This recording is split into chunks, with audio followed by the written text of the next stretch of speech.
अंधियारा कितना हो घना, विजयी सदा प्रकाश है। कैंसर को भगाना है संकल्प और जागरूकता हथियार है। अंधियारा कितना हो घना, विजयी सदा प्रकाश है। कैंसर को भगाना है संकल्प और जागरूकता हथियार है। स्वास्थ्य के प्रति सचेत रहो, जागो खुद भी सबको जगा। कैंसर भगाओ, कैंसर भगाओ, कैंसर भगाओ, कैंसर भगाओ। कैंसर भगाओ कार्यक्रम में आप सभी दर्शकों का हार्दिक स्वागत है। हमेशा की तरह हमारे साथ हैं world fame onco surgeon doctor Majid Ahmed Talikoti. Doctor साहब, ये हमारे पास बहुत सारे लेटर्स, मैसेज और ईमेल्स आए हुए हैं। जैसे कि विनीता मेरठ से, इन्होंने सवाल किया है, ब्रेस्ट कैंसर चेक करने के लिए पहले कौन सी ट्रीटमेंट करें? MRI कर सकते हैं क्या? विनीता जी, ब्रेस्ट कैंसर के ट्रीटमेंट करने से पहले हमें कंफर्म करना पड़ता है कि ये ब्रेस्ट कैंसर है नहीं है। ब्रेस्ट कैंसर है तो क्या ये अर्ली है, क्या इसमें थोड़ा समय बीत गया या बहुत लेट हो चुका है। हमें ये जानना ज़रूरी होता है कि ब्रेस्ट कैंसर किस तरह का है, क्या ये हार्मोन सेंसिटिव है नहीं है। जब हम ये टेस्टें करते हैं तो आप जानना चाहते हैं कि हम कौन से टेस्ट करवाएं और क्या इलाज करवाएं। जो टेस्ट हम इसमें करवाते हैं वो है मैमोग्राम, जो एक्सरे की तरह होता है दोनों स्तन का। इसमें हम करवाते हैं छाती का एक्सरे, पेट का अल्ट्रासाउंड, सीटी चेस्ट, CCT चेस्ट हम इसमें करवाते हैं। गांठ की जांच, जो थोड़ा सा टुकड़ा लिया जाता है, FNAC या बायोप्सी, हम इसमें करवाते हैं। बोन स्कैन, हम जो भी टेस्ट करवाते हैं उससे हमें कुछ, हमारा लक्ष्य ये होता है कि हम उससे कुछ पता करें। जबकि अगर कोई साधारण सा ब्लड टेस्ट भी करते हैं उसमें यह है कि भाई आपका हीमोग्लोबिन ठीक है नहीं है, कहीं कोई गड़बड़ा तो नहीं गया है, कहीं आपके लीवर में बीमारी फैलने की वजह से कहीं LFT डिरेंज तो नहीं है, किडनी आपका ठीक से काम कर रहा नहीं कर रहा, उसके लिए KFT करवाते हैं। मैमोग्राम ये इसलिए करवाते हैं कि भाई आपकी जो बीमारी है वो कौन से स्तन में है, एक स्तन में है या दोनों स्तन में है, स्तन के कोई एक हिस्से में है या कई हिस्सों में है, स्तन से लेके कहीं बगल में तो नहीं पहुंची है, कहीं ये बीमारी छाती के अंदर तो नहीं फैल रही है, कहीं जो हम एक्सरे करवाते हैं वो ये जानने के लिए कहीं लंग में बीमारी तो नहीं फैल गई है। CT चेस्ट जब करवाते हैं वो इसलिए करवाते हैं ये जानने के लिए जो ब्रेस्ट में लंप है सिर्फ उसी जगह पे, कहीं और फैला तो नहीं है चेस्ट के अंदर। अल्ट्रासाउंड एब्डोमेन इसलिए करवाते हैं कि कहीं बीमारी, कहीं ब्रेस्ट कैंसर लिवर के अंदर तो नहीं चला गया, कहीं ब्रेस्ट कैंसर किडनी में तो नहीं चला गया, कहीं ब्रेस्ट कैंसर गांठों में आके कहीं एब्डोमेन के कोई और हिस्से में तो नहीं चला गया, कहीं एसाइटिस तो नहीं है, कहीं ओवरी में तो नहीं चला गया। ये जो सारे जांचें होती हैं FNAC बायोप्सी से पता चलता है कि ये कैंसर है नहीं है। कैंसर अगर है तो कौन सा है, इन्वेजिव ब्रेस्ट कैंसर है या डक्टल ब्रेस्ट कैंसर है या लोब्यूलर ब्रेस्ट कैंसर है, क्या ये कोई और तरह का जैसे कोलॉइड है, इस तरह का कौन सा ये ब्रेस्ट कैंसर है। ताकि हमें पता चले कि हम इलाज क्या करें और रिजल्ट कैसे आएंगे। मैमोग्राम से क्या हम इनका ब्रेस्ट बचा सकते हैं, क्या हमें पूरा ब्रेस्ट निकालना पड़ेगा? कहीं दोनों स्तन में तो नहीं है। सीटी चेस्ट से कहीं ये फैल के स्टेज 4 में तो नहीं है, एब्डोमेन का इसलिए करवाते हैं, कहीं ये स्टेज 4 में तो नहीं पहुंचा है। तो ये सारे जांचें, सारे टेस्ट, बोन स्कैन हो कि कहीं हड्डियों में बीमारी तो नहीं लगी, आजकल हम पेट स्कैन करवाने लगे हैं, जो कि पूरे शरीर में सर से लेके पांव तक कोई और हिस्से में कहीं ये बीमारी फैली तो नहीं है, क्योंकि कैंसर की खासियत है फैलना, अपना काम करना। तो हमें इलाज करने से पहले हमें ये देखना है, क्योंकि अगर बीमारी एक ही जगह पे है तो उसे ऑपरेशन और सिकाई से खत्म कर सकते हैं। पूरे शरीर में फैली हुई है तो दवाई ऐसी दे जो वहां तक पहुंचे और हम उसका इलाज कर सकें। तो ये सारे टेस्टें जो मैंने आपको बताए हैं, mammogram, chest X ray, USG abdomen, CBC, LFT, KFT, bone scan, या तो सीसीटी चेस्ट या तो पेट सीटी स्कैन होल बॉडी, ये सारे टेस्ट आपको करवाने चाहिए ब्रेस्ट कैंसर के सर्जरी से पहले या ब्रेस्ट कैंसर के ट्रीटमेंट से पहले। डॉक्टर साहब, हमारे पास एक लेटर है पंकज पुणे से। इनका सवाल है, ब्लड कैंसर के लक्षण क्या हैं, घर में कैसे समझें? जो ब्लड कैंसर है, कैंसर्स को हम दो तरह से डिवाइड करते हैं। एक है सॉलिड ऑर्गन कैंसर, एक है blood cancer. Solid organ cancer में जैसे ब्रेस्ट कैंसर है, लंग कैंसर है, लिवर कैंसर आ गया, ब्लैडर कैंसर आ गया, ये सारे आ गए। जो ब्लड कैंसर है, जो ब्लड से होता है, जैसे ल्यूकेमिया है, ये सारे कैंसर्स हैं। ब्लड का जो कैंसर होता है वो इफेक्ट करता है ब्लड सेल्स को। जो कैंसर ब्लड से अराइज हो रहा है उसको ब्लड कैंसर कहते हैं। ब्लड कैंसर के जो लक्षण हैं, जो ब्लड कैंसर के जो लक्षण हैं वो बिल्कुल वैसे ही हैं जैसे एक आम कैंसर के होते हैं। हमने कई बार डिस्कस किया है। जैसे कि आपने कैंसर को मरीज को देखा होगा, वो कमजोर होता है, वो खाना समय पे नहीं खाता है, उसको भूख नहीं लगती है,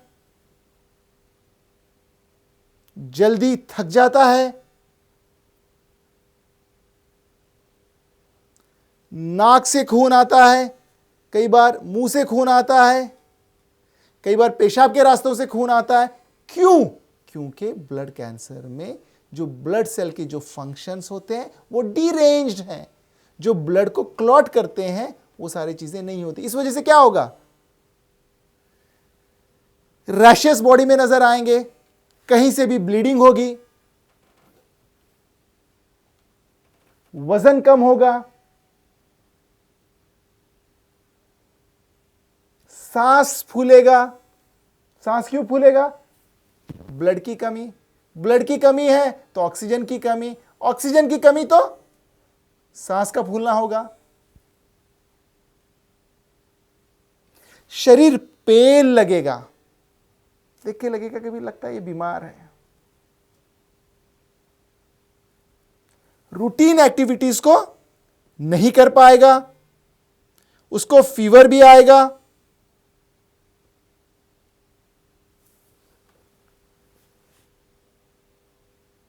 जो कई बार जो सिम्टम्स जो हेल्थी मैन के होते हैं वो उसमें नजर नहीं आएंगे। खाना में बिल्कुल मजा नहीं आ रहा है, जाहिर सी बात है बॉडी में ग्लूकोज नहीं जाएगा, प्रोटीन्स नहीं जाएंगे, कमजोरी वैसे ही आएगी। बीमारी के शरीर के अंदर रहने से ना उसको काम में मन लगेगा,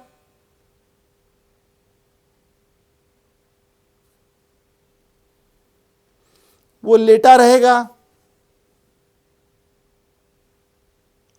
हर चीज से लैक ऑफ इंटरेस्ट रहेगा,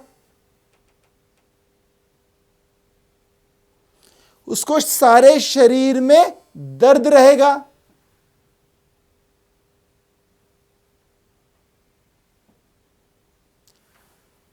जरूरी नहीं कि ये सब रहे, इसमें से कुछ कुछ सिम्टम्स रहे।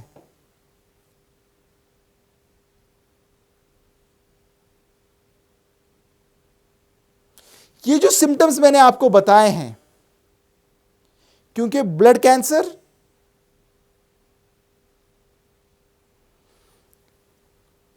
हीमोग्लोबिन ब्लड से रिलेटेड है, ब्लड के जो जो फंक्शंस है वो सारे डिरेंज्ड होंगे।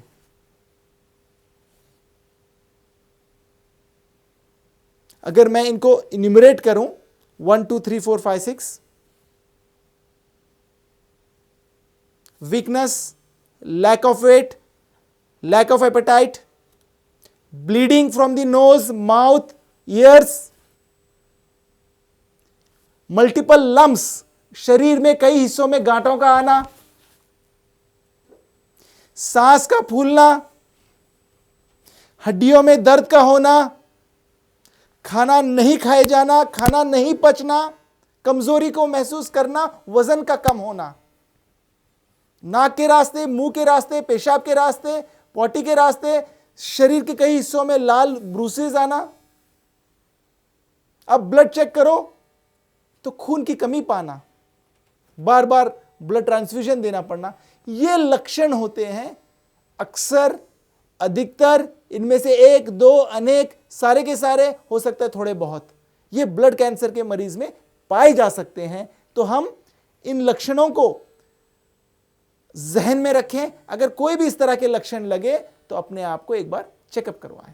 और जो चेकअप ब्लड कैंसर का होता है बड़ा सिंपल होता है। अगर पहले सिर्फ ब्लड टेस्ट हो गए, सीबीसी करवाए, हीमोग्लोबिन, प्लेटलेट्स, टीएलसी वगैरह, कई बार टीएलसी ज्यादा मिलता है कि भाई जिसका टीएलसी होना चाहिए 4 से 6 हजार, वो आ जाएगा 20,000, 50,000, 60,000, लाख। भैया क्या है? ब्लड कैंसर है। प्लेटलेट्स का कम होना, हीमोग्लोबिन का कम होना, ये सारी चीजें पाई जा सकती हैं। और ब्लड कैंसर बहुत कॉमन नहीं है, it is a little rare tumour, it is a haematogenous tumour. Doctor साहब, अगला लेटर है मीना दिल्ली से। इनका सवाल है, मेरी उम्र 45 साल है। मैं आपसे जानना चाहती हूँ कि क्या उचित आहार की मदद से सर्वाइकल कैंसर पे वार किया जा सकता है? सर्वाइकल कैंसर, बच्चेदानी का मुंह का कैंसर, सर्विक्स कैंसर एक इंपॉर्टेंट कैंसर फीमेल्स में। वर्ल्ड में जो नॉन डेवलप्ड कंट्रीज हैं, डेवलपिंग कंट्रीज हैं, उनमें number 1 cancer.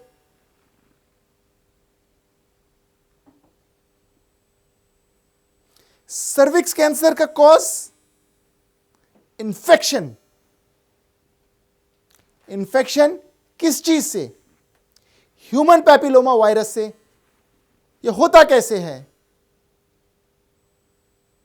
Human papilloma virus infection, if your partner, आपके जो पार्टनर है अगर वो इंफेक्टेड है, हस्बैंड है वो इंफेक्टेड है, या आपके मल्टीपल पार्टनर्स हैं, या हाइजीन ठीक नहीं रखने से ये इंफेक्शन हो सकता है।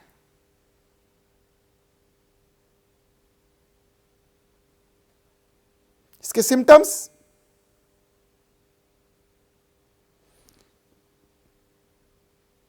बर्निंग मिक्चुरेशन, पेशाब बार बार आना, ब्लीडिंग जब नहीं होनी चाहिए तब आना, लोअर एब्डोमेन में दर्द रहना,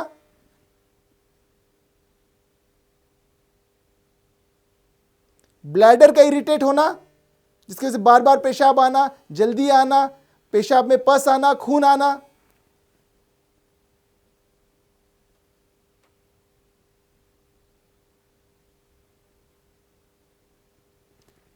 डाइट अगर आपका ठीक ना हो, जिसमें न्यूट्रिएंट्स, एंटीऑक्सीडेंट्स नहीं है, जो आपका सवाल है, क्या खान पान से, अच्छा खाने पीने से क्या ये कंट्रोल हो सकता है क्या? इसका मेन कॉज इन्फेक्शन। अगर इन्फेक्शन से आप बचोगे, और उससे बढ़िया बात, ह्यूमन पैपिलोमा वायरस का वैक्सीनेशन आता है जिसको हम सर्वेरिक्स कहते हैं, जो कि हमने डिटेल में, किसी ने प्रश्न किया था तो हमने पूरा डिटेल सर्विक्स कैंसर के बारे में, और YouTube में हमारे अवेलेबल है अबाउट द सर्विक्स कैंसर। आप उस एपिसोड को आप देख सकते हैं।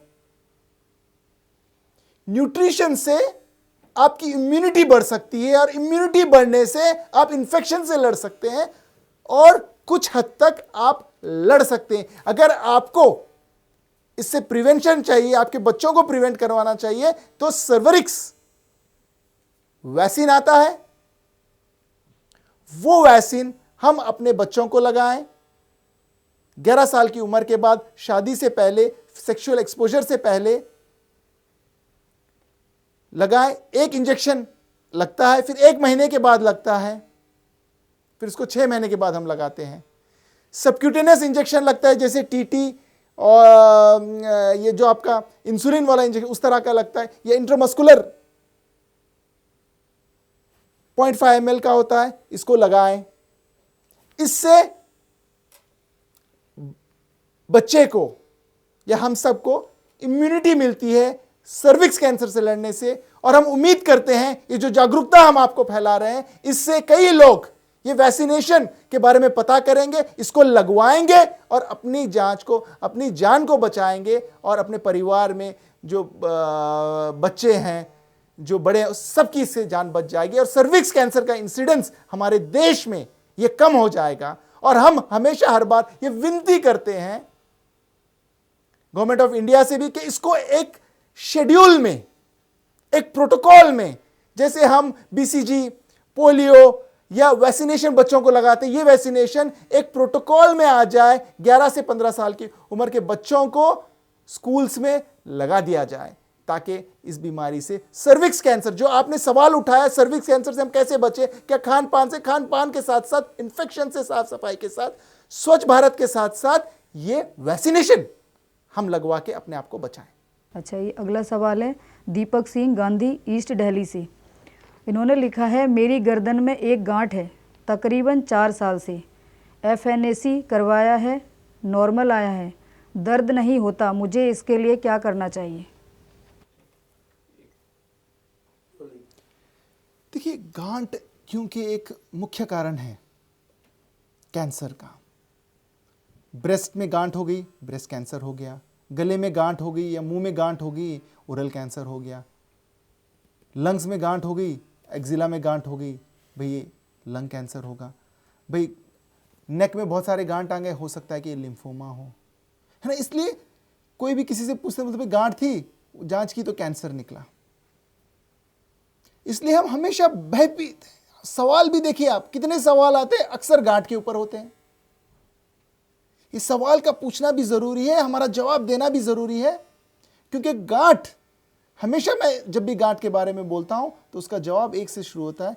100 में से 80% गांठ अक्सर कैंसर नहीं होते हैं, अगर वो, जैसे कि आपकी हिस्ट्री है, आपने कहा कि 4 साल से मेरे गले में गांठ है, जितनी थी उतनी है, बढ़ नहीं रही है। मैंने उसका FNAC भी करवाया, मैंने अल्ट्रासाउंड भी करवाया, मैंने CT भी करवाया। कहते हैं कि 1 से 2 सेंटीमीटर की गांठ है। आपको यह जानना जरूरी है कि गर्दन में कम से कम 200 लिम्फ नोड्स हैं, और जो लिम्फ नोड है वो 1 सेंटीमीटर के हो सकते हैं, 200 तो गर्दन में ही है, जिसको हम जुगुलार नोड्स कहते हैं। हां, अगर वो गांठ काफी बड़ी है, अगर वो गांठ धीरे धीरे बढ़ रही है, अगर वो गांठ जो रुकी थी, थमी थी, अब वो स्टार्ट लेती है, अगर वो गांठ एक से अनेक होती है, अगर वो गांठ फैलती है या उसमें चेंजेस आते हैं, ब्लीडिंग होती है, क्योंकि आपकी गांठ 4 साल पहले भी वैसी थी, आज भी वैसी है, पहले भी छोटी थी, आज भी छोटी है, दिखती नहीं, आप बार बार दबा दबा के उसको देखते हो, जानबूझ के उसको पता करते हो कि है नहीं है, है नहीं है। आपने सुई की जांच भी करवा ली, तो मुझे लग रहा है कि आपको निश्चिंत रहना है। लेकिन ये जो आपका सिलसिला है जागरूक वाला, जो हमारा काम है आपको जागरूक करना, जो आप खुद जागरूक हो गए हैं, इसको आप करते रहें। ये जितना है उतना है, तो ना घबराएं। अगर ये अचानक से बढ़ने लगे, अचानक से अनेक होने लगे, अचानक से इसमें कोई चेंजेस आने लगे, अचानक इसमें ब्लीडिंग होने लगे, अचानक लगने लगे कि भाई ये पहले नरम थी अब हार्ड होने लगी है, तब आपको सतर्क होना है। कई बार ये गांठ बढ़ सकते हैं, कई बार ये गांठ नॉर्मल जो थे वो कैंसर में तब्दील हो सकते हैं। अक्सर क्योंकि 200 गांठ गर्दन में है, हो सकता है कि ये जो गांठ है वो गांठ नॉर्मल वाली गांठ हो, लिम्फ नोड हो। आपके केस में 4 साल से है, बढ़ने रही है, जितनी थी उतनी है, तकलीफ कुछ नहीं देती है, आप भी उसको तकलीफ मत दीजिए, उसको रिलैक्स रहने दीजिए, आप उसको छेड़िएगा मत, जस्ट फॉलो करते रहिए। यही इसका इलाज है। हां, हर महीने आपको देखना है, हर महीने आपको जांच करना है, वो करवाते रहें। हां, जो बंदा तंबाकू खाता था, मुंह में छाला हो गया, उसको गांठ आ गई, खाने में दिक्कत है, बोलने में दिक्कत है, आवाज बदल रही है, सांस लेने में दिक्कत आ रही है, हो सकता है कहीं से ब्लीडिंग हो रही है, नाक से, मुंह से, गले से, तो उस टाइम पे आपको यह देखना है कि कहीं ये गांठ कहीं और से आई नहीं है, उसकी आपको जांच करवाना जरूरी है। आपके केस में टोटली डिफरेंट है, कोई सिम्टम्स नहीं है, तो इसलिए आप उसको छोड़ दें, उसको परेशान ना करें और खुद भी परेशान ना हो। डॉक्टर साहब, हमारा अगला सवाल है आबिद हुसैन रिजवी, चांदनी चौक, दिल्ली से।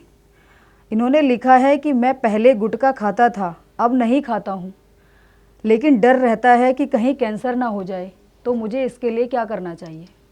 रिजवी साहब, सबसे पॉजिटिव चीज़ जो तुम्हारे इसमें मुझे लगी, एक कि आपने गुटखा छोड़ दिया है। We heartily congratulate you. आपने वो काम किया जो हम चाहते हैं, जिसके लिए हम आपके सामने हाजिर हो रहे हैं।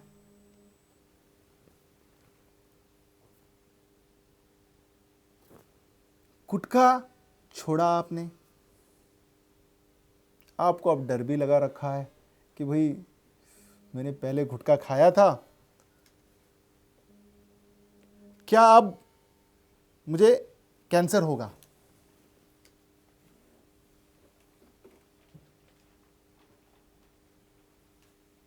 आपका सोचना जायज है, क्योंकि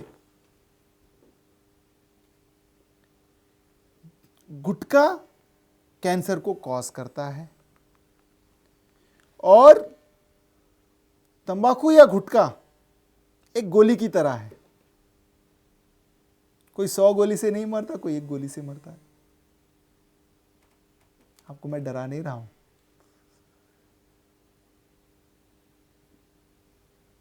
लेकिन अब गोलियों की बौछार आप पे हो नहीं रही है। आपको यह कि कहीं कोई पुरानी गोली लगी तो नहीं है मुझे। चलो ऐसे सोचते हैं, आप गाड़ी में बैठे हो, रोज आप तंबाकू खाते थे, तो समझो कि जितने आप तंबाकू खा रहे हो, पहले भी आज भी, वो सब लोग एक एक आदमी हैं और वो आपकी गाड़ी को धक्का मार रहे हैं। रोज आप 10 खाते थे, रोज मतलब 10 लोग आप ऐड करते थे आपको धक्का मारने के लिए, खाड़ी में उतारने के लिए। अब आपने तंबाकू खाना छोड़ दिया है, तो आज से 10 लोग ऐड नहीं होंगे। जब तक ये पीछे वालों के अंदर ताकत है, वो धक्का मारने की कोशिश करेंगे, एक ना एक दिन वो भी दम छोड़ देंगे, क्योंकि उनकी भी ताकत फुस हो जाएगी।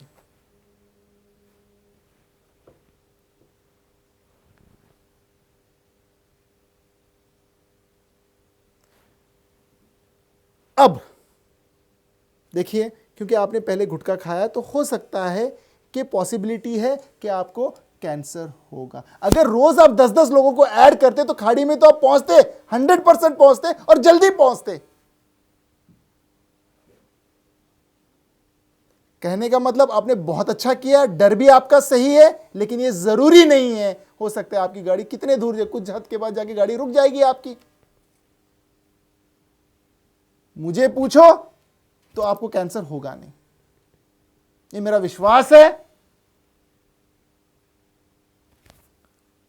आपने जो अच्छा कार्य किया है इसको लोगों के बीच आप बताएं, बढ़ चढ़ के बताएं, ताकि लोग भी इसको छोड़ें, ताकि लोग भी आपकी तरह ये रहें। एक्चुअली होता क्या है, देखिए, मेरे बोलने से, मेरे बताने से आपका डर ये खत्म नहीं होगा, भय खत्म नहीं होगा। आप ये सोचो, अगर आप तंबाकू को खाते रहते तो आज क्या होता। आपने छोड़ा है, अपने आप को बचाया है और इसका पावर खत्म हो गया, आपको कैंसर नहीं होगा। ये हमारा पॉजिटिव और ये हमारा आपका मैसेज है। और अगर होगा भी तो इसके चांसेस बहुत ही कम है, ना के बराबर है कि भाई आपको हो सकता है, क्योंकि आपने छोड़ा है। तो जब छोड़ा है, इम्तिहान दिया है, तो भगवान पे भरोसा भी रखो। डॉक्टर साहब, आपका बहुत बहुत धन्यवाद, आपने हमें बहुत अच्छी जानकारी दी। तो दर्शकों, ये था हमारा आज का प्रोग्राम। कल फिर मुलाकात होगी, तब तक के लिए नमस्कार। कैंसर से जुड़े किसी भी प्रकार की समस्या के समाधान हेतु आप डॉक्टर साहब से संपर्क कर सकते हैं। संपर्क सूत्र है 9971977888। अपनी समस्याओं को आप हमें ईमेल के द्वारा भी भेज सकते हैं। हमारा ईमेल आईडी है cancerbhagao@gmail.com, या हमें SMS भी कर सकते हैं। हमारा टेलीफोन नंबर है 9289855855। और अधिक जानकारी के लिए संपर्क भी कर सकते हैं। हमारा पता है Samita Mishra memorial foundation for cancer research, B2B/10, धर्म मार्ग, Janakpuri, new Delhi 110058। Telephone number 01146105143।